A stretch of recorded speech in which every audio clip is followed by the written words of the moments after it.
This is Midrash Vezot Habracha, the grand finale, and it's entitled Moshe's Bittersweet Glimpse of Jewish History. Midrash Tanchuma relates a cryptic reference to something which must have evoked tremendous emotions in Moshe Rabbeinu. The Sifrei also covers it, as noted by Rashi, and this is the fact that Moshe was able to see all of Jewish history and all of world history. The Midrash Tanchuma is a little bit vague. It says from beginning of time to end of time, but the Sifrei spells it out from creation all the way until the resurrection of the dead. So I'd like to focus on some of the specific language that Midrash Tanchuma uses, see if we can figure out exactly what is going on here.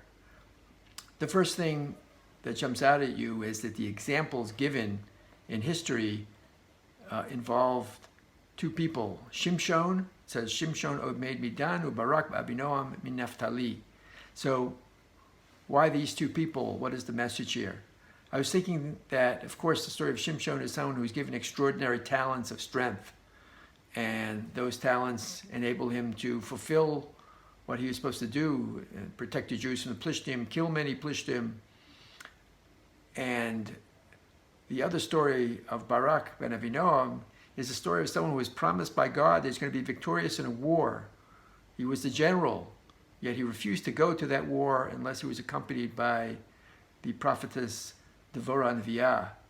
So if you put the two together, I was thinking how Moshe might have reacted to that, because we know that Moshe Rabbeinu was, grew up in a palace of Paro, and he looked out upon the suffering of the Jewish people, and he didn't have a superhuman strength like Shimshon had, nor did he have a promise from God that if he got involved in the suffering of his people, that everything would go well for him.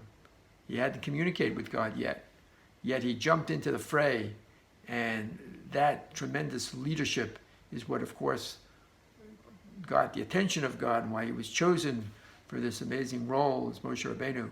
So I think Moshe might have felt good that seeing the difference between a great general and a great leader, and what they did or didn't do with their gifts they had, and how he was able to do so much with just his strength of character and his commitment and his integrity.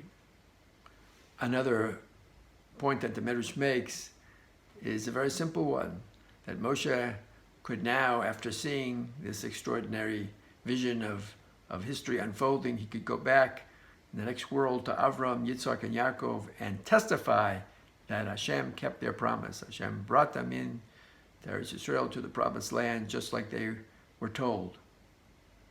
Finally, I'd like to focus on another set of words that the Midrash Tanchuma focuses on, and that is that in every generation Moshe saw Shoftav, Manigav, Risha'av, V'tzadikav. In other words, so if you could imagine for yourself, if you're able to take in all of Jewish history in one sitting, you would see the direct cause and effect, the direct relationship between how a generation was able to grow and succeed both spiritually and physically. Is all based on the strength and character of their leaders. And so Moshe saw the strong leaders and the weak leaders. And again, I'd like to believe that this was a tremendous consolation for him, because he himself took the Jewish people from slavery and brought them through to get the Torah and right to the border of Eretz Yisrael. So his strong arm guiding the Jewish people was what enabled them to be poised to go into the land of Israel. And so in relation to how history unfolds, he could see the great success of what he did. So finally, what seems apparent to me, again, another consequence of seeing all of history unfolding, is that if Moshe had some, obviously, frustration, disappointment, that he got to the Jews right to the border, but couldn't take them into the land of Israel, couldn't finish the job, couldn't finish his mission, he did see that the moral teachings that he gave over to the Jewish people through the Torah and to the whole world through the Torah was able to take them all the way till the finish line.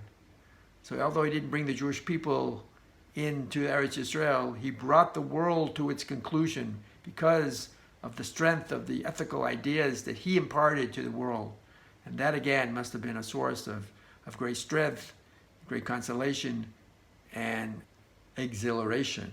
Have a great Shabbos and a great Sukkot.